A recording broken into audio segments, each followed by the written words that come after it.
Hey, you guys, it's Dr. Andrea Dickerson here, and welcome to our Thursday story time video. If you guys have been connected to my email, then you'll know that I've been talking about classroom management and the importance of having classroom structure, and how your classroom structure includes your systems for your teachers to follow, such as a numbering system, color system, your classroom setup, your classroom plan. And so I love bringing these Thursday videos because I get to tell my story on how this system evolved in my own childcare business. So back in 2000 and I don't know when, I was undergoing a change in staff. So some of my long-term staff had just all quit and walked out. And so I knew to continue to hire, so it didn't leave me in a bad way, but some parents walked out with them, and I just had a big social media slander moment for my journey.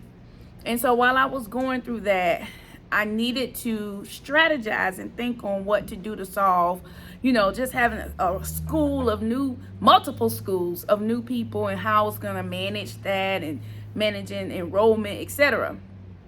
And so the first thought I had in my mind was to bring on some of my prior team members and encourage them to come help me, get things settled, and then off they can go.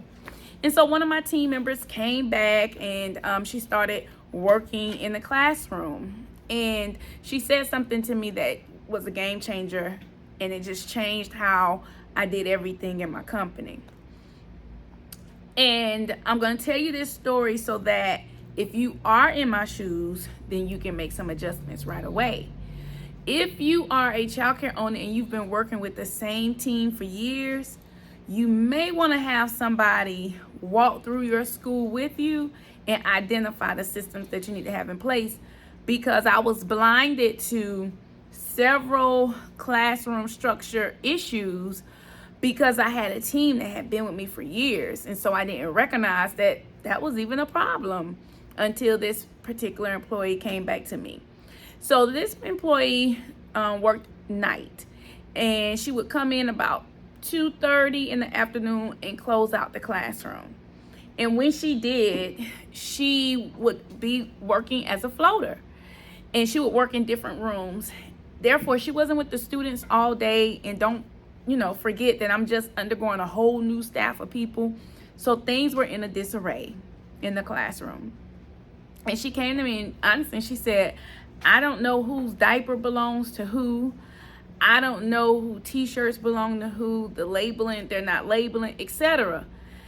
And instead of me saying to her what we typically say in childcare, like we give ourselves more room than we give the staff.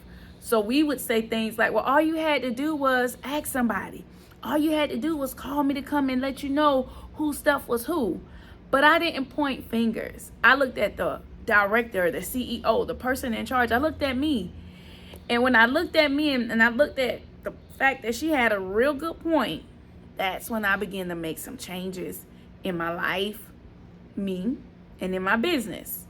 Some of the changes I started making was rising up early in the morning by 5:30 and creating a better plan that I would execute for my business, and also taking my business to God, asking Him for wisdom. And during these 5:30 a.m. mornings, I would receive motivation and inspiration on our Childcare Boss prayer line. And so that helped me to get beyond this place that I was in. And then the next thing that I did was I came in my classrooms and I implemented the proper structure. Now, many of you may not be able to do this, but we were in business, and I was able to close down certain classrooms and make sure I had the proper setup, the proper numbering system, the proper color system, the proper classroom plan with the proper jumpstart bin and the proper setup in the room. Now, the reason why I did that is because I knew that before I could train my new employees to operate this school without me, which prior to the big walkout, it was operating without me. But then when I had to come back into my school and take it over, I realized that there were some things that I needed to fix. So I went in my classroom and I fixed those things and I implemented the proper classroom structure.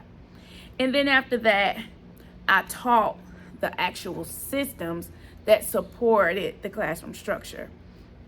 Or I also taught about the Jumpstart Bin. I taught about my classroom plan, my classroom processes, and my classroom structure. And that truly supported me. So is there a place in your journey where your story could provoke you to put systems in place?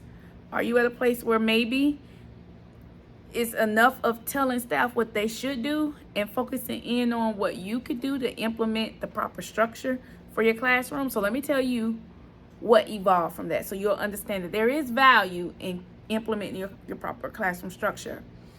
Once I did that, I was able to create the proper hiring systems, ask the proper questions that supported my child care program, and then have the proper training system. When I hired new employees, had the proper training system, because now all of my classrooms have a structure.